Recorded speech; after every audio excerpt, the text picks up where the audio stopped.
John Harmon with the Tennessee Highway Patrol, my good friend, is here, and we want to talk to you about the importance of wearing your seatbelts and securing children when they're in their car.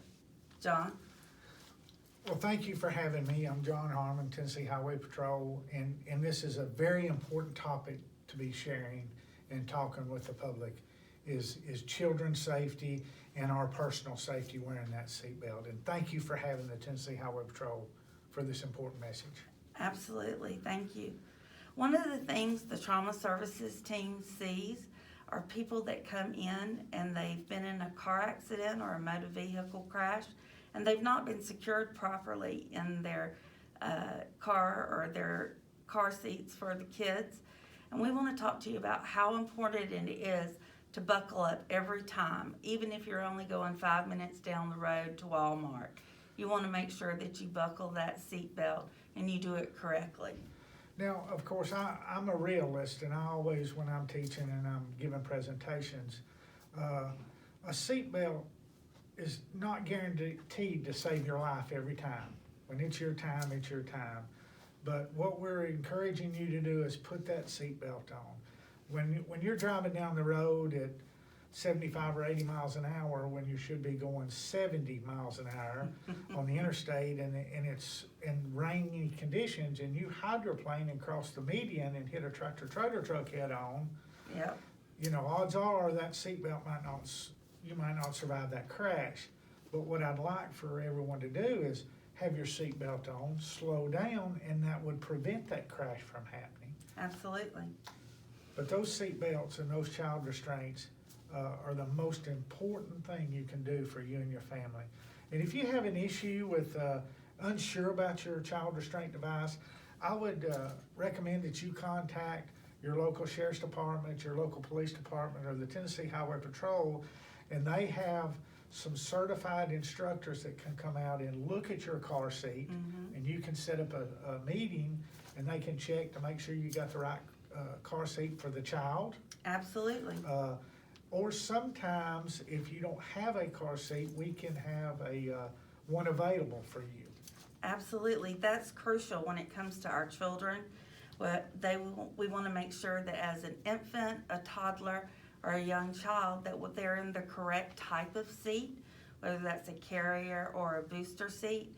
And when you are wearing your seat belt, either yourself or your child, you want to make sure that it hits in the right place. So if you pull your safety belt on, you want to make sure that it covers your shoulder, it goes across to your hip, and that your lap belt comes across to your hip. That is the proper way to wear a seat belt, not with your arm outside that strap because it's irritating. You have to have that shoulder harness on in order for it to do its job. I would like to say also that by state law, everyone in the front seat's required to have a seatbelt on. If you're 18 years or older, by state law, you're not required to have a seatbelt on in the back seat by law.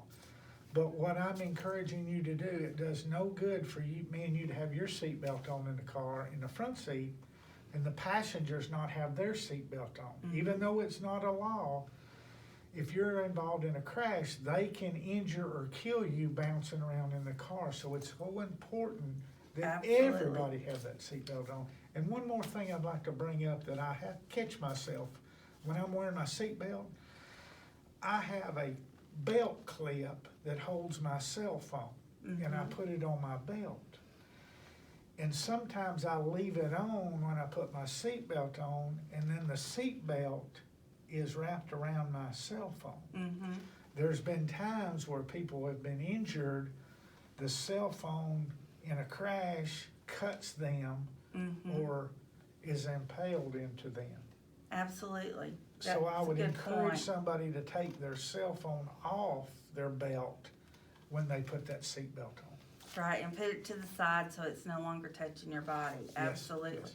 The other thing that can happen is you want to make sure that you have ease of access to that cell phone just in case you need to call 911 when you're in a crash. And if it's pinned against your body with the seatbelt, that will be more difficult to do. Thank you, Lieutenant Harmon. Is there anything else you want to talk about before we close this video out? We cannot stress enough, that people put that seatbelt on. It's the most important thing for you can do for you and your family, is to buckle up. Every trip, every time. Absolutely. Thank you very much.